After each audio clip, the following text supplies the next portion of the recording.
Bonjour à tous, bienvenue dans cette nouvelle édition d'Enquête et Débat. Aujourd'hui, je reçois Vincent Coussaudière. Bonjour. Bonjour Jean-Robin. Alors, je vais présenter Vincent Coussaudière et je lui poserai les questions que je lui ai préparées. Alors, Vincent Coussaudière, vous êtes né en 1965. Vous êtes actuellement professeur agrégé de philosophie. Oui. Vous enseignez au lycée de Thann, c'est dans la région de Mulhouse. Tout à fait. Vous êtes élu local. Qu'est-ce que vous êtes exactement ? Je suis simplement conseiller municipal, voilà, tout simplement. D'accord. Élu de base. Élu de base. Donc au plus près du peuple. Voilà, c'est ça. Puisque vous rencontrez les questions politiques sous leur forme la plus quotidienne. Première question. Alors, vous êtes l'auteur, oui, j'ai oublié de le dire, de ce livre, Éloge du populisme, dont on a déjà parlé sur Enquête et Débat. Mais c'est la première fois qu'on vous interviewe. Donc, pourquoi avoir écrit ce livre au titre relativement provocateur et pourquoi maintenant ?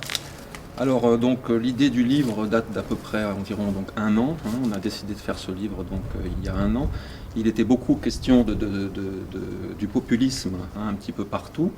Il y avait eu le livre de Dominique Régnier sur les populismes européens. Il y avait eu des revues qui ont consacré donc des numéros au populisme.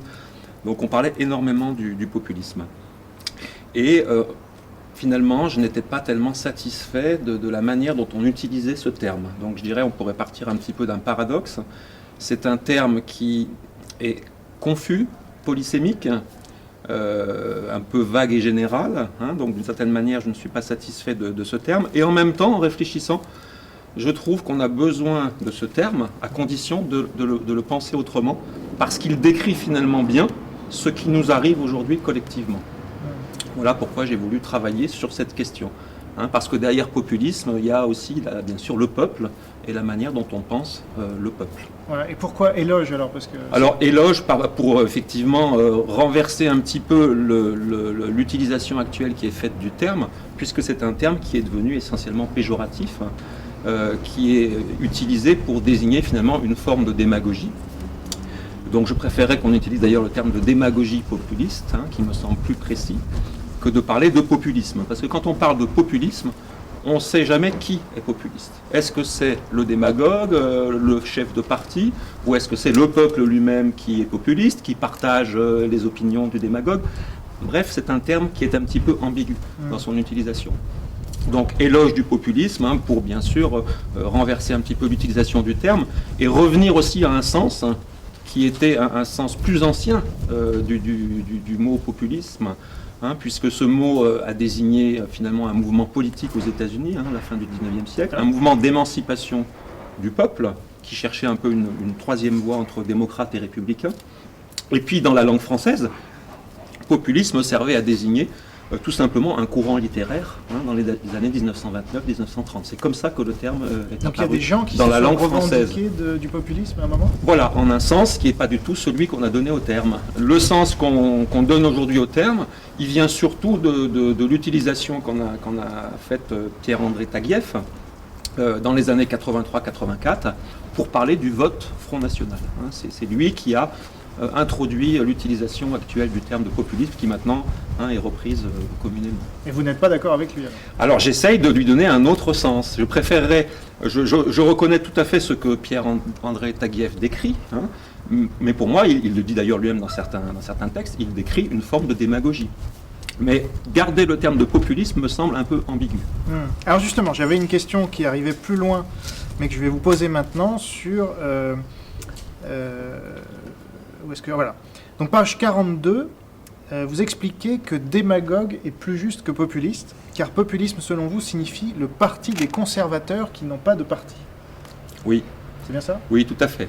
Oui, alors c'est le parti, pas au sens justement d'un parti. Il y a un paradoxe dans cette formule, puisque c'est parti pris. Voilà, tout à fait, au sens de parti pris. Donc ce que je pointe en disant ça, c'est que ce que j'appelle le populisme, c'est quelque chose qui se passe d'abord au niveau de la sociabilité, au niveau de ce que j'appelle l'être ensemble du peuple. Et je dis que le populisme, c'est d'abord une réaction à une forme de décomposition sociale. Voilà. Mais ensuite, cette réaction à une forme de décomposition sociale, elle cherche aussi une traduction politique. Et en disant ça, que c'est le parti de ceux qui n'ont pas de parti, Je dis parti conservateur aussi, hein, parce qu'il s'agit de conserver une forme de sociabilité à laquelle on tient. Je veux dire par là que pour l'instant, le populisme n'a pas trouvé d'expression politique. Et alors, par exemple, Jean-Luc Mélenchon, qu'on a entendu pendant cette élection se réclamer du populisme, ou en tout cas quand on le traitait de populiste, il dit « mais moi j'assume ».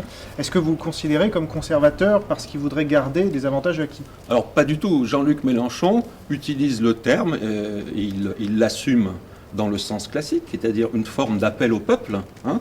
Alors lui ne dira pas que c'est de la démagogie, bien sûr, mais Marine Le Pen aussi, et déjà son père l'avait fait, avait assumé le qualificatif de populiste en disant c'est noble d'être populiste puisque ça veut dire on en appelle au peuple finalement. Hein.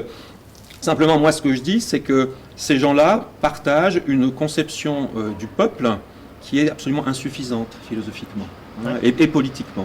C'est-à-dire que, d'ailleurs, cette conception du peuple, si vous voulez, on l'a bien vu pendant les élections présidentielles. Il n'y a pas que Marine Le Pen et Jean-Luc Mélenchon qui partagent d'ailleurs cette conception du peuple et qui ont été populistes pendant cette présidentielle. Je pense que ça a été très partagé. Hein.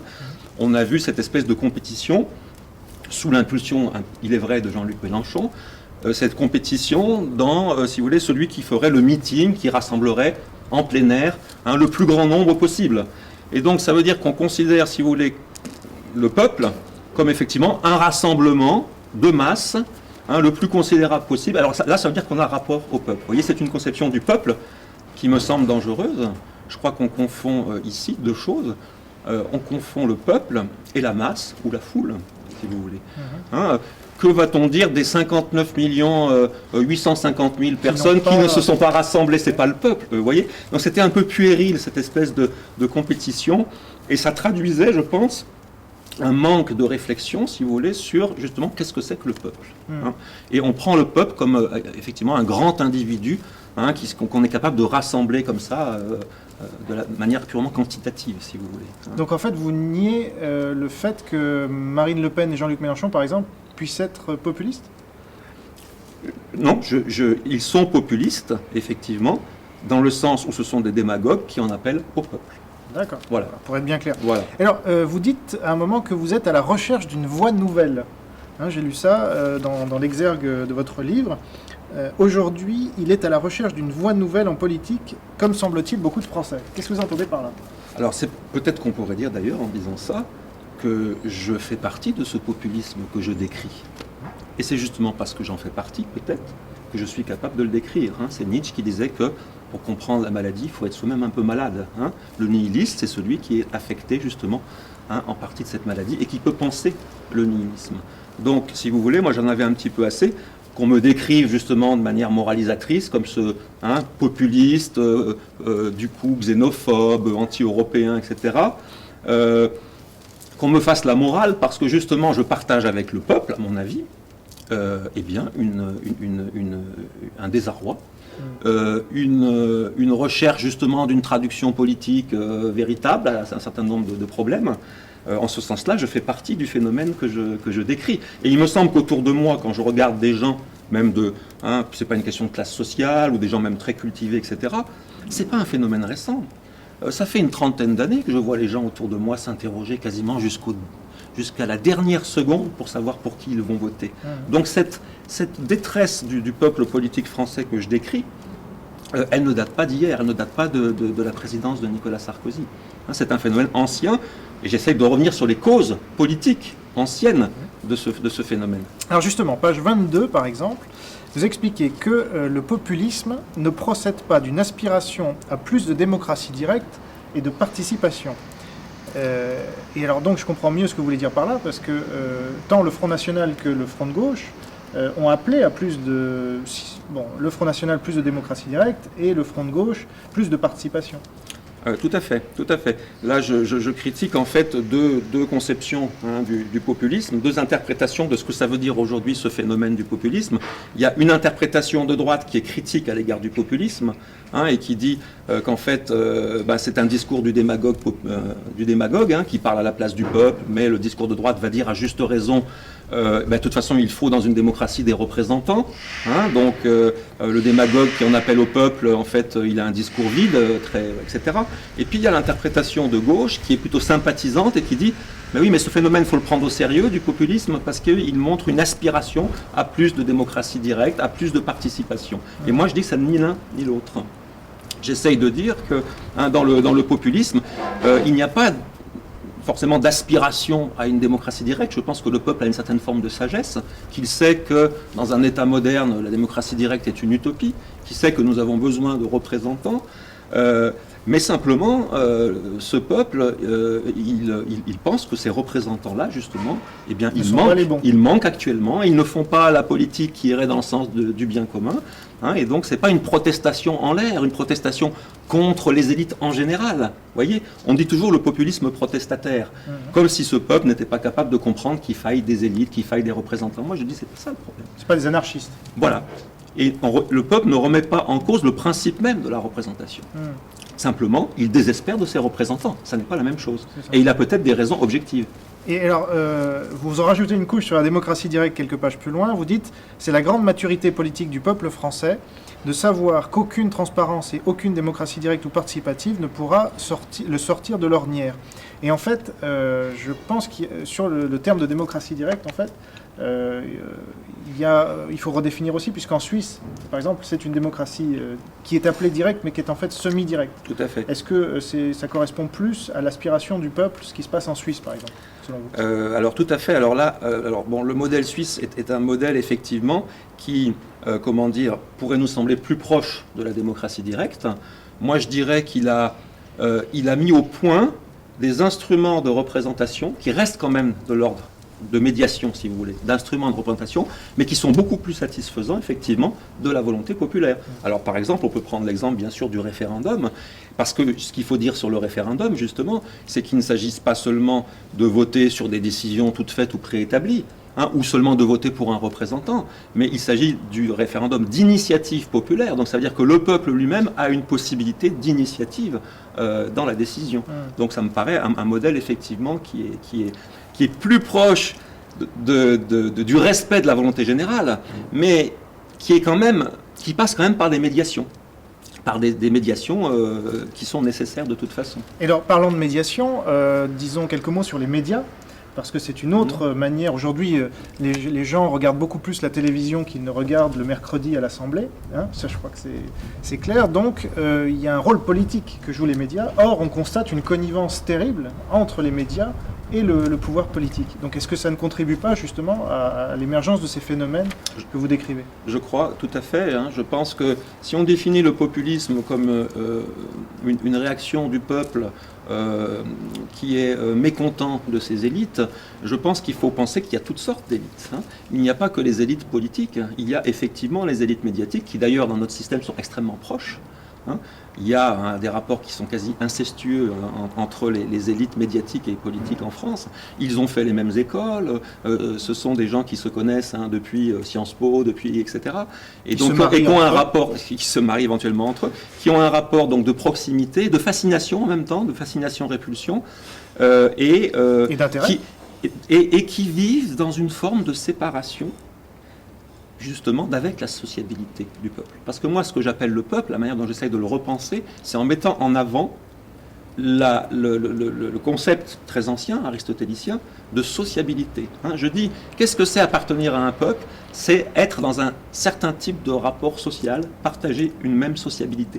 Or, ces élites médiatiques et politiques dont nous parlons, elles vivent dans une forme de séparatisme social quasiment depuis l'enfance, puisqu'elles sont dans des écoles où la reproduction, on sait très bien qu'aujourd'hui la reproduction des élites est encore plus grande qu'elle l'était il y a 30 ans. C'est les fils d'eux. Voilà. Fils et filles d'eux. Donc il y a une forme de séparatisme qui fait que finalement on ne représente plus du tout le peuple. Effectivement, c'est d'autant plus difficile de le représenter quand on est séparé socialement.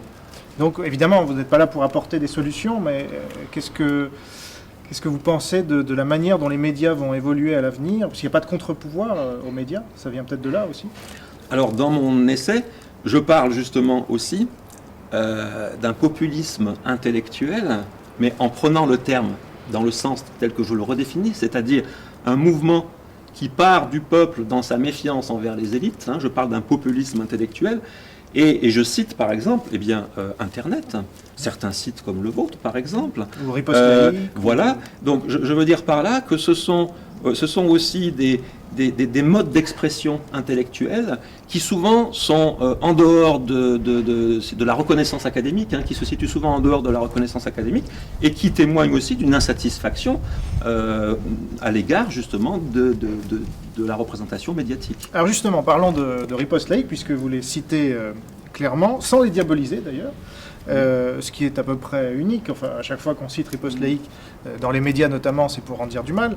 Mais vous, vous rappelez que sur leur site règne une grande liberté d'expression, ce qui est vrai, quoi qu'on pense d'ailleurs des idées qu'ils défendent, mais ils donnent à chaque fois la parole aux pros et aux anti. Vous citez l'exemple de Marine Le Pen ou de Jean-Luc Mélenchon, je ne sais plus, et vous dites, bah voilà, il y a ceux qui sont pour et ceux qui sont contre, qui peuvent s'exprimer librement. Mais justement, est-ce que c'est pas ce que les antipopulistes leur reprochent, c'est-à-dire la liberté d'expression et le libre débat? Sans doute, tout à fait. Mais je crois qu'aussi les antipopulistes, alors la critique qui est faite par exemple de Riposte Laïque peut être parfois subtile et bien informée. Je pense à celle de Gilles Kepel par exemple dans son dernier livre Banlieue 93. Je pense que c'est une critique qui s'appuie en même temps sur une part de vérité. C'est-à-dire ce que je dis, c'est que ces mouvements ont tendance... donc que j'appelle populiste dans un sens positif. Cela dit, ces mouvements ont tendance à utiliser un vocabulaire que j'appelle identitaire. Et c'est vrai qu'un site comme Riposte Laïque, je trouve qu'il y avait beaucoup plus de diversité dans les 2-3 premières années du site qu'aujourd'hui, par exemple. Alors, c'est vrai qu'on a vu quand même une évolution dans ce site. Mais ce que j'essaye de dire, c'est que parfois les mouvements populistes qui réagissent, donc par exemple ici à la question de l'islamisation, qui réagissent donc à juste titre à des problèmes réels, à des problèmes objectifs, eh bien parfois je pense qu'ils n'ont pas le véritable langage pour finalement formuler leurs réactions. Et ils se font contaminer par le langage de l'adversaire. Et je pense que le langage de l'identité est en fait... montre déjà qu'on est influencé par l'adversaire auquel on prétend s'opposer. J'avais réagi aussi à la manière dont vous aviez fait un petit chapeau pour mettre un passage de mon livre, dans lequel vous preniez l'expression donc de français d'origine. Qui est une expression que je me suis forgée pour ne pas dire français de souche, que je trouve stupide. Voilà. Et je pense que, effectivement, français de souche est une expression qui ne tient pas la route, parce qu'on sait très bien tous que si on remonte dans notre généalogie familiale, on va retrouver un certain nombre de générations. Alors en même temps, il ne faut pas nier qu'il y a aussi des familles beaucoup plus anciennes. Voilà. Moi, dans mon village d'Alsace, il y a des gens qui sont là depuis le XVIe siècle, etc.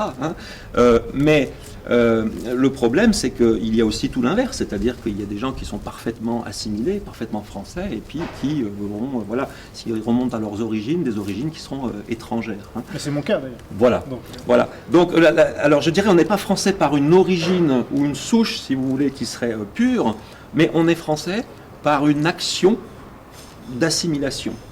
C'est ça qui est très important dans l'utilisation que j'essaye de faire de Gabriel Tarde, ce sociologue français. C'est une de vos grandes références. Voilà, c'est de dire que en fait, ce qui fait un peuple, c'est l'action d'imiter des modèles partagés. Mais ça suppose donc une action et un désir qui doit se reprendre à chaque génération. Donc il n'y a aucune garantie par une origine à être français. Et ça serait aussi très confortable, parce qu'on pourrait se dire, j'ai rien à faire, moi j'ai une origine garantie, donc voilà. Or, un Français de souche, entre guillemets, ou d'origine, il a le même effort d'assimilation des modèles et d'imitation à faire qu'un Français qui serait issu de l'immigration, par exemple. Par exemple, on doit assimiler une langue. Et d'ailleurs, beaucoup de Français de souche, entre guillemets, ne font plus cet effort. Et ils n'en sont pas forcément d'ailleurs les seuls responsables. Parce que faut-il encore que, par exemple, l'école leur donne des modèles et soit affirmative dans les modèles qu'elle propose, par exemple de langue, etc. De même que la télévision et d'autres outils de médiation. Exactement. Bien. Alors, changeons de thème et passons au gauchisme, parce que vous en parlez beaucoup dans votre livre. Enfin, beaucoup. Vous en parlez. Oui. Et vous dites que c'est le nouveau communisme. L'expression exacte, c'est... le gauchisme est la seconde carrière du communisme, selon vous. Quel est le rapport avec le populisme? Alors, je parle du gauchisme dans la deuxième partie du livre, quand j'essaie d'analyser les causes politiques de la décomposition du peuple français, puisque j'ai défini le populisme comme une réaction à la décomposition sociale et politique du peuple français. Donc, qui dit réaction veut dire qu'il y a eu une action qui a décomposé ce peuple français. Et là, j'identifie, alors je ne parle pas de toutes les causes de décomposition, parce qu'il y a des causes qui ne sont pas politiques, il y a des causes, par exemple, qui sont liées à la technique, l'individualisme qui est favorisé par les moyens techniques, le portable, l'Internet, etc. Tout ça, ce sont des causes qui sont liées à la technique d'une décomposition, peut-être aussi de la sociabilité. Moi, je m'interroge sur les causes politiques.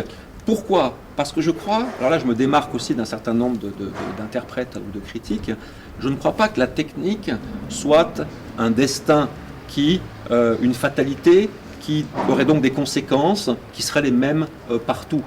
Je me sépare d'interprètes qui sont peut-être dans une lignée un peu heideggerienne et qui pensent que la société de consommation, la technique, décompose le peuple. Je pense que tout dépend de la manière aussi dont la politique va maîtriser ou pas ce progrès technique.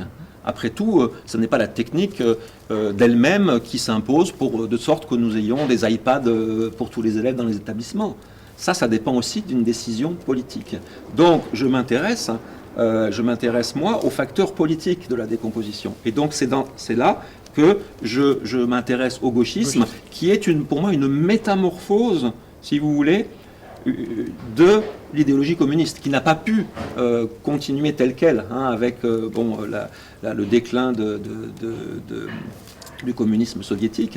Bien que les gauchistes, pardonnez-moi de vous couper, mais se disent encore communistes pour certains. Tout à fait, tout à fait. Bon, alors là, il faudrait distinguer, parce que moi, ce que j'appelle le gauchisme, ce n'est pas ceux qui sont fidèles encore à un communisme bolchevique ou léniniste, etc.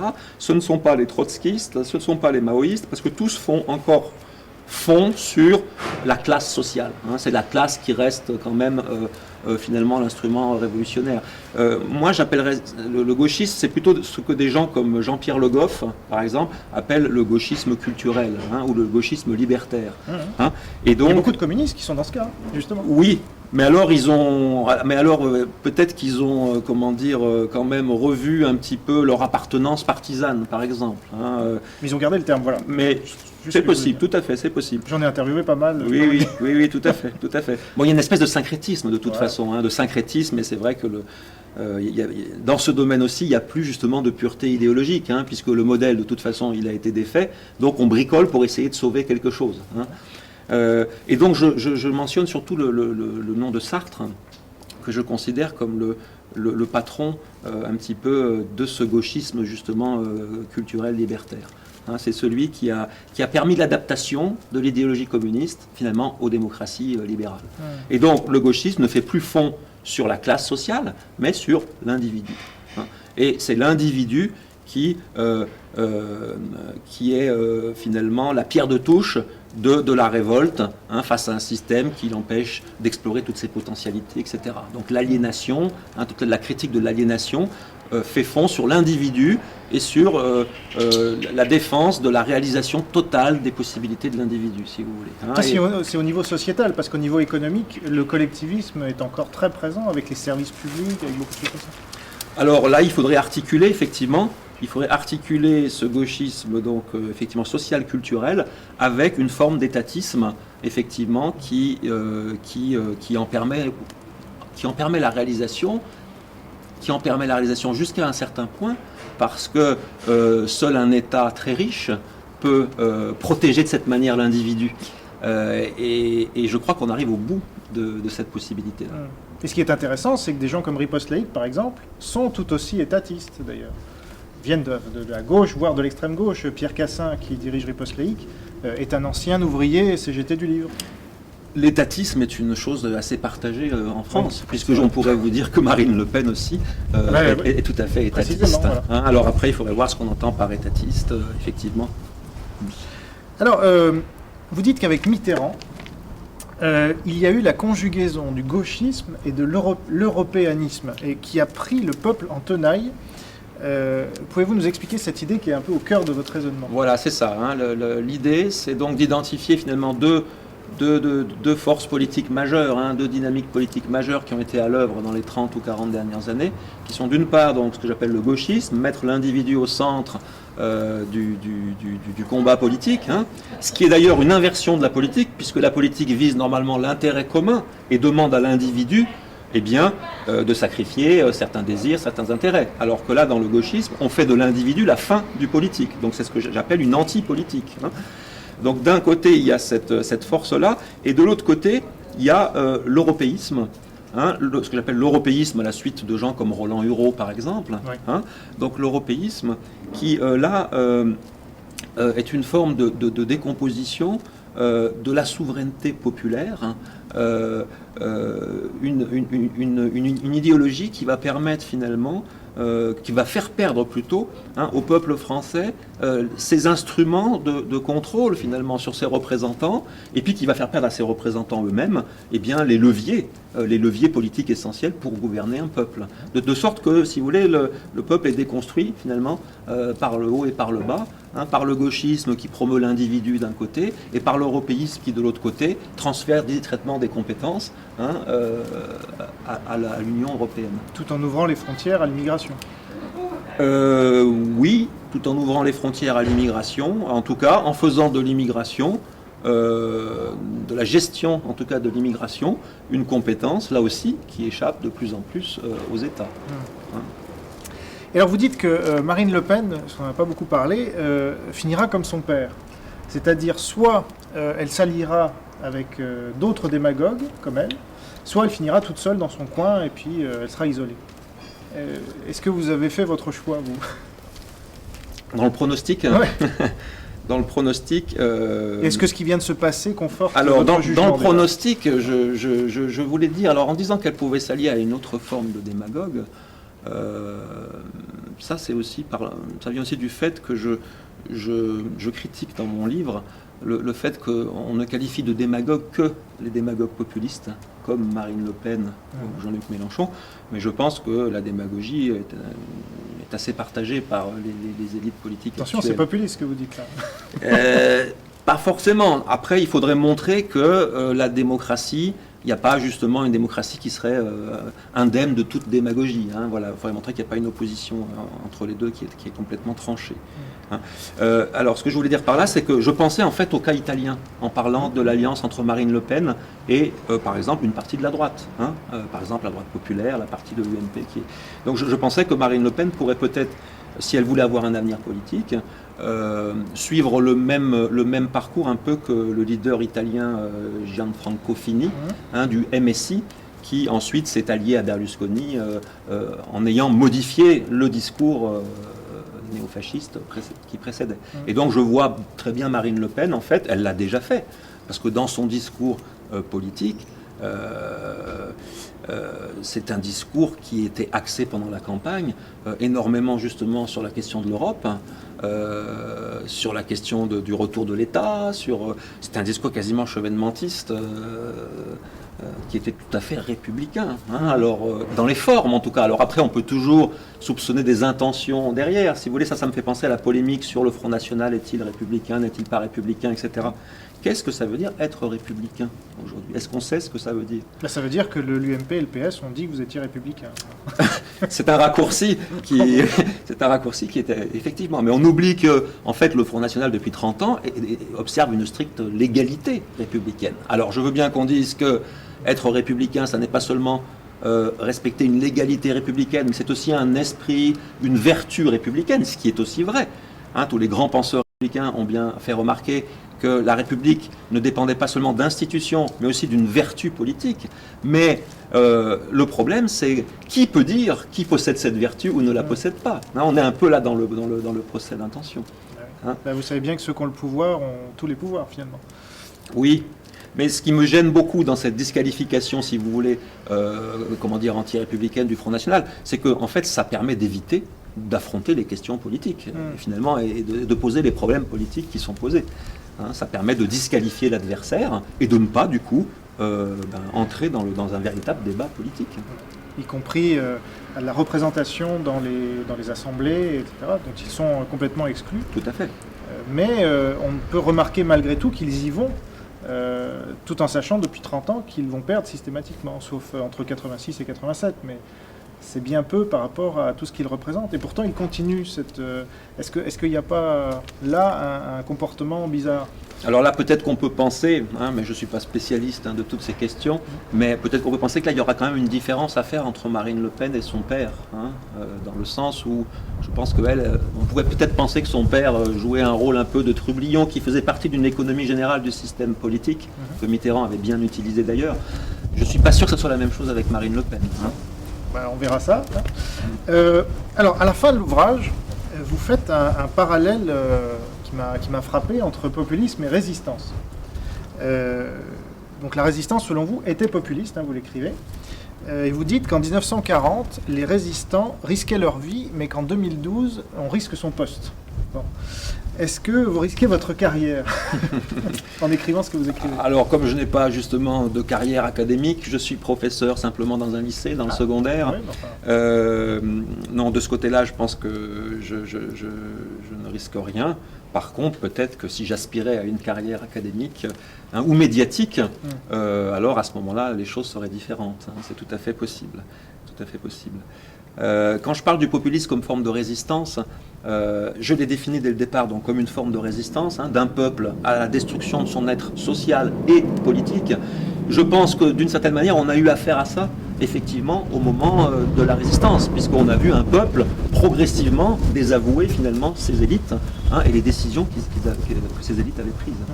En même temps, je fais la différence aussi entre la résistance comme moment finalement d'une forme de populisme, et puis la résistance des élites qui se sont tout de suite engagées dans les forces françaises libres ou qui sont parties à Londres avec le général de Gaulle. Donc là, les deux étaient nécessaires. Mais elles n'étaient pas nombreuses, ces dernières élites. Tout à fait, elles n'étaient pas nombreuses. Bon, il y a des études, elles n'ont pas non plus, les forces françaises libres, il y a une disproportion entre les études qui leur sont consacrées et les études qui sont consacrées à la résistance. Il y a quand même de plus en plus d'historiens qui s'intéressent aux forces françaises libres et qui montrent de manière très fine et statistique comment un certain nombre d'élites, y compris étudiantes, c'est-à-dire d'étudiants des grandes écoles parisiennes, ont quand même effectivement très rapidement rejoint Londres et rejoint la FFL. Alors c'est très intéressant de voir justement, d'affiner et de voir quel type de grandes écoles, parce qu'on verra par exemple que les grandes écoles scientifiques ont donné beaucoup plus de gens qui ont rejoint les FFL que les écoles littéraires, ce qui est peut-être lié à l'influence aussi du communisme et du marxisme dans ces écoles. Ouais. Et donc pour terminer sur ce parallèle avec la résistance, c'est une thèse quand même assez... vous ne craignez pas de banaliser la résistance, parce que comme vous le dites, on risquait sa vie. Aujourd'hui, qu'est-ce qu'on peut risquer à militer pour résistance républicaine, riposte laïque ou même le Front National ? Je pense qu'effectivement, je le dis, comme vous l'avez dit, je dis qu'on risque aujourd'hui une réputation, une carrière. Il n'empêche que ce risque, comment dire, en refroidit beaucoup, c'est-à-dire fait que beaucoup restent timides sur ces questions. Je pense que les choses vont se durcir. J'espère que je me trompe, mais je pense que les choses pourraient se durcir. S'il s'avère que nous allons effectivement vers une forme de destruction des peuples européens. Parce que l'idée quand même qu'il y a dans mon livre, si vous voulez, c'est que le populisme, c'est un petit peu le retour du refoulé des peuples. C'est le retour du refoulé des peuples auquel on assiste. Et je ne suis pas sûr que les choses se fassent, si vous voulez, sans violence et sans tension très forte. Regardez ce qui se passe actuellement en Grèce. Je ne sais pas ce qui se passera en France ou dans un autre pays si la crise prend une telle ampleur, ce qui n'est pas du tout exclu. Non, mais justement, la crise et le populisme sont deux choses assez différentes, puisque vous expliquez, il y a le gauchisme, l'européanisme. Bon, certes, en Grèce, on est dans l'européanisme à fond, mais ça me semble assez déconnecté de votre analyse. L'aspect économique n'est pas du tout présent dans votre livre, très peu. Alors il est présent à l'arrière-plan effectivement, parce qu'il a été analysé par des gens beaucoup plus compétents que moi sur la question. Donc si vous voulez, pour ça je renvoie à des gens comme Jean-Luc Gréau, comme Jacques Sapir, dans des horizons idéologiques d'ailleurs très différents. Bon, ça a été dit, ça a été analysé sur le plan économique, tout ça. Mon livre cherche beaucoup plus justement à se positionner, si vous voulez, sur l'arrière-plan idéologique et politique. Mais à mon avis, les deux analyses peuvent être corrélées et complémentaires. Parce que quand on parle par exemple de protectionnisme européen, à mon avis, un des problèmes de mettre en place ce protectionnisme européen, c'est qui protège-t-on? Si ce terme a un sens, c'est parce qu'on protège un peuple européen qui est capable aussi de soutenir et de légitimer ce protectionnisme. Or, et c'est une des thèses du livre, il n'y a pas de peuple européen, et il n'y aura pas de peuple européen. Et quand vous utilisez une expression, peut-être on conclura là-dessus, mais ça m'a quand même frappé, quand vous utilisez une expression comme destruction du peuple français ou des peuples européens, est-ce que vous pouvez expliciter un peu plus? Parce que est-ce que c'est dû à l'immigration? Ça, c'est une critique qu'on vous fera. On vous dira, oh là, vous êtes raciste, etc. Donc, pour bien lever tout soupçon sur votre raisonnement. Alors, c'est difficile d'aborder ça de manière rapide. Il n'est pas impossible, il y a des moments dans l'histoire où une forme politique n'est pas liée à l'existence d'un peuple. Par exemple, on peut penser à la forme impériale. Et on peut penser que la forme impériale fait cohabiter, si vous voulez, des ethnies, mais pas ce que j'appelle un peuple politique. Hein, c'est-à-dire que pour moi, il y a, si vous voulez, il y a un lien entre le contenu et la forme, c'est-à-dire entre l'idée de peuple, telle que j'essaie de la repenser, et la forme démocratique et républicaine. Donc, on pourrait me dire aussi, bah, c'est pas, c'est pas dramatique si les peuples disparaissent. Hein, nous aurons les individus et l'empire qui leur permettra leur coexistence. Mais il faut bien savoir ce qu'on perd aussi dans cette histoire. Alors qu'est-ce qu'on perd? Ben, à mon avis, on perd le rapport, si vous voulez, on perd un certain type de rapport, justement, de l'individu à la collectivité qui permet la liberté. En fait, ce qu'on perd, c'est une notion dont on n'a pas parlé dans notre entretien et qui pour moi est essentielle, c'est la question de la liberté. Parce que ce qu'il faut opposer à l'identité des individus, justement, chacun monade absolue, hein, c'est justement la liberté politique. Et je pense qu'il n'y a pas de liberté individuelle ni de liberté politique dans un cadre impérial. Donc vous pensez que l'Union européenne, par exemple, c'est un empire qui se dessine? Alors, et qui ne dit pas son nom? je dis dans une note, je crois, hein, je dis que l'Union européenne n'est pas un véritable empire. Parce que qui dit empire dit aussi souveraineté. Un véritable empire, il a aussi une souveraineté. C'est-à-dire qu'il est capable de faire respecter ses frontières, de se défendre, etc. Or, l'Union européenne reste dépendante de la République impériale américaine. Je reprends l'expression de Raymond Aron. Hein, je préfère dire la République impériale plutôt que l'Empire américain. Ça, c'est une expression justement gauchiste qui fait fi de toute la liberté qui existe aux États-Unis, qui est une république impériale. Donc, je veux dire qu'il y a on pourrait dire ce qui va venir, c'est l'Empire, sur la base de la destruction finalement des peuples européens. Hein, et donc, sauf que cet empire, il est incapable de véritablement se défendre. Il n'est pas souverain. Or, on sait très bien que les États-Unis vont se dégager de plus en plus du cadre européen pour des raisons aussi économiques. Donc, peut-être un empire ou peut-être une décomposition lente et voilà. Très bien. Vincent Coussedière, merci beaucoup d'avoir accepté notre proposition d'entretien. Merci à vous, Jean-Robin. Au revoir, et pour vous, n'hésitez pas à souscrire à Enquête et Débat pour soutenir ce site indépendant et je ne le qualifierai pas de populiste, mais pour nous permettre d'interviewer des intellectuels qu'on voit peu et qu'on aimerait plus entendre dans les grands médias. À bientôt, au revoir.